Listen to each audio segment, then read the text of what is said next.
Hi, sorry, I'm here. Sorry about that. I know I'm late. I'm usually not like this. How's it going? I just actually, before I got here, just shined up my shit.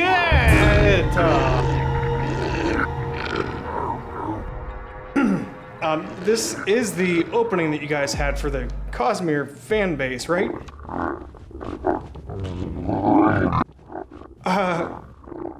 Resume.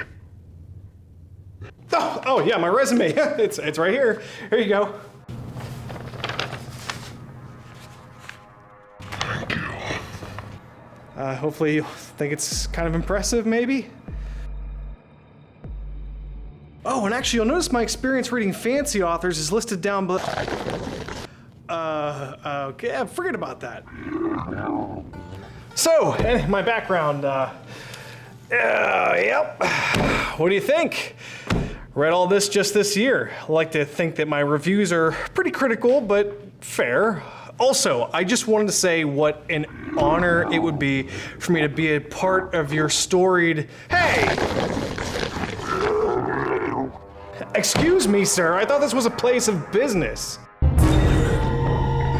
No, please. I haven't even read Lord of the Rings yet. Oh, you dick. Please don't hurt me.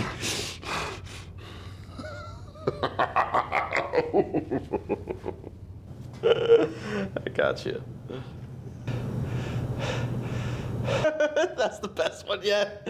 My name is Gary, by the way. What?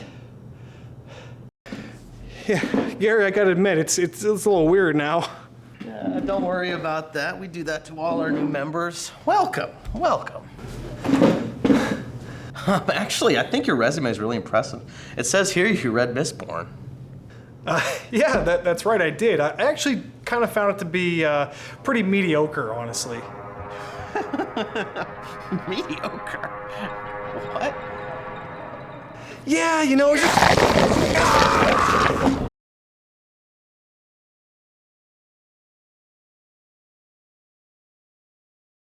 What's up, everyone? That was kind of weird. My name is the Midnight Chronicler, and if you guys out there are new to reading fantasy, it is almost impossible to avoid being a fan of this genre and not accidentally stepping in a pile of Brandon Sanderson's work somewhere along your journey.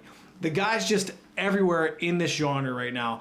From back in the day with Tolkien to George R.R. Martin and others, there's always the one writer that dominates their era. And these days, like it or not, for better or worse, that person seems to be Brandon Sanderson now.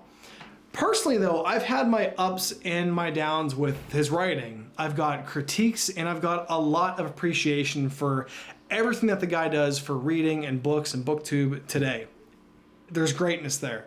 But I have fallen in and out of love with his books, and I keep finding myself drawn back in. But why is that? You know, what is Brandon Sanderson's it factor? Now, I'm gonna say something pretty obvious, but also maybe controversial. Like, Sanderson and his platform, right, is the model for modern authors, I think. And I think a lot of modern authors have adopted this model that he has. You know, between his massive YouTube presence, the huge Dragonsteel Nexus event that he puts on every year now, which is like a fantasy readers Comic-Con, it's incredible. And his ridiculously passionate fan base, the guy has just built an empire. Like, let's be honest. You hear his name in almost every corner of Booktube. He connects with his fans. You know, he does Reddit Ask Me Anythings. He answers questions directly, does live streams on his Booktube, his YouTube channel. He's literally the kind of author that fans from past eras could only like dream of. You know, someone who engages directly, answers questions, shares his writing process in real time. Imagine if Tolkien back in the day had live streamed breakdowns for his lore, you know, or if early Stephen King had weighed in on fan theories, you know, between each of his books. It would have blown their minds. And Sanderson makes that level of connection feel pretty normal now. You know, you have other authors doing this, like even Christopher Rocchio for the Sun Eater series. He'll do live stream and just kind of talk to viewers. It is amazing the level of connection that readers have with their authors. And we can argue if that's a good or a bad thing, right? I mean, I'm not going to argue that. I'm just saying it's kind of cool. And his fan base, I mean, don't I know Brandon Sanderson's fan base fairly well by now? But they're passionate and also kind of brutally honest with him, and he takes that. But here is my personal angle to all this. I've kind of had an odd relationship with Sanderson's work and just my view on how overhyped or underhyped a lot of his books are.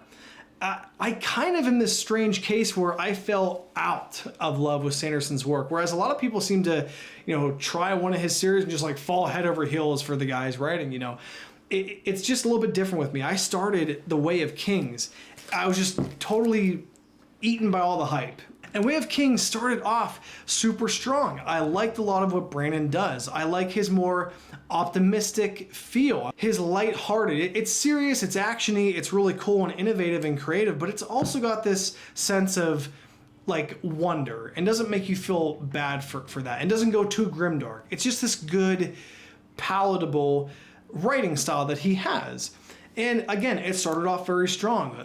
And then it kind of like, basically this section here, if I can get it broken off, like this section here just kind of dragged for me a little bit. Although I'll admit, the ending did hit very, very hard for me. And you hear about that with Sanderson, right? It's like he's got the Sanderlanche at the end. And it's a real thing. Even when the book frustrated me, I couldn't shake this feeling that his books are filled with something. This kind of wholesome, earnest energy. His stories just feel like they're written by someone genuinely good. And while that comfort can sometimes dull the edges in his works, it's still, well, comforting. And you compare that feel to books like Game of Thrones or, I don't know, The Exorcist, right? Which I think are brilliant books, but brutal and leave you feeling kind of emotionally tainted in a way. And personally, after reading both those, I felt like I needed a palate cleanser, like I needed light. And my brain just instinctively went back to Stormlight Archive. And guess what? It worked again, just like it did after I read Way of Kings. I maybe was feeling empty with certain aspects of it, but I also felt kind of full-hearted, which I like that he's able to inject that into his stories. And it is addictive, strangely. But I dove headfirst into Words of Radiance, book 2 in the series, which I have right here. This beautiful, beautiful book. And this was the palate cleanser that I needed. His worlds are just so imaginative and fun. Honestly, to me, Brandon Sanderson feels like the Willy Wonka of fantasy writers. He's just overflowing with imagination and more ideas than I think he even knows what to do with sometimes. That being said, though, I wish he had more of a knack for like sharp character work and dialogue sometimes. George R.R. Martin, who I mentioned before, can make two people talking in a room more gripping than Sanderson's biggest action scenes. And that's not to say that Sanderson never delivers, especially on his action scenes.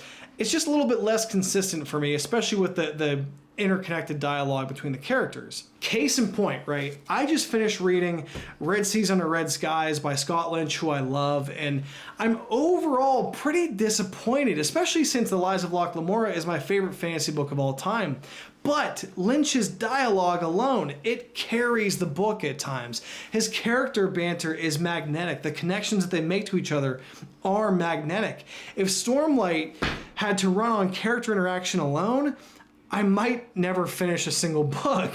And I just keep coming back to this overall question of, what is it about Sanderson? Why has he blown up as he has? Is it just because, he ended some other author's series on a fairly good note, therefore he has all this goodwill? No, there is something about his writing that keeps people coming back and keeps people really, really just engrossed in his world. There's something almost Marvel-esque about his books. They're all pretty cleanly written, wildly imaginative, and emotionally they're pretty accessible. And they don't try to punish the reader for picking them up.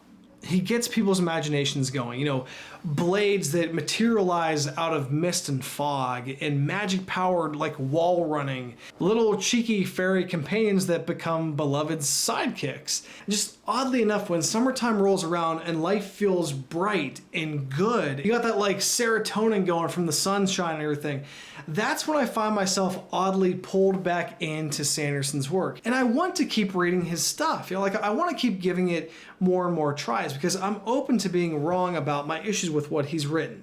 There's something special here. A Words of Radiance review may be coming, and let me know if you guys are into that, if you want me to. And I think Oathbringer might be my autumn, like Halloween, summertime read, at least for epic fantasy. Here's the question for all you guys. What do you think the Sanderson effect really is? But that's it for now. Until next time, my friends, good night.